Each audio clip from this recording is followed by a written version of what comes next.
So now you say, hey, we're done. Well, there are two issues. A, it turns out that this matrix H doesn't always give you the existence of a pi that can satisfy pi transpose H equals pi transpose. And that's problem number one, and we're going to tackle this in the next two modules of the video. Problem number two is that what about the computational load, even if for a certain graph this H suffices? What's the computational load to compute the eigenvector of a matrix, say H? Well, if you use MATLAB or C or whatever language you use, you say, hey, that's not too bad. Okay? That's assuming H is not too big. But if H, it doesn't even have to be 60 billion by 60 billion. If H is, let's say, 100,000 by 100,000, 100,000 relevant web pages to a popular search term, then computing the eigenvalue is a very intensive job. So Google need to do this real fast. How can we do that? It turns out that you can do it in an iterative fashion. Now, back in lecture 1, when we talk about distributed power control, it was an iterative algorithm too. But it was iterative back then because no one has a global view of the network condition, of the direct and interference channel gains.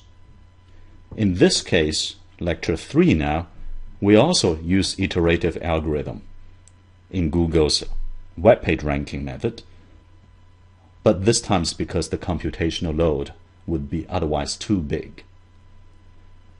And back in lecture 1, we not only used iterative but also distributed. That's why there's a letter D here, because we cannot afford a centralized computation. In this case, however, we can afford a centralized computation. So both DPC and Google's ranking algorithm are iterative algorithms, but one is distributed computation, the other is centralized computation. Now, towards the end of the fourth module of this lecture, we will come back to this iterative method. You're going to compute the pi, not directly by computing the eigenvector of matrix H. But instead, you will keep multiplying pi transpose on the right by H. Call this the first iteration. Then that gives you pi transpose the second iteration. Now substitute this pi back here, then you get the third iteration, fourth iteration, and so on and so forth.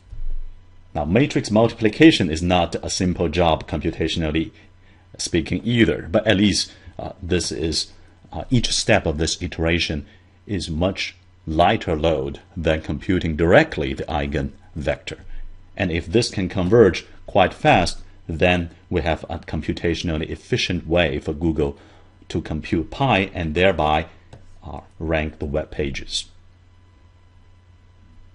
So now we have two issues at hand. One is that this matrix H captures most of our intuition, but not quite.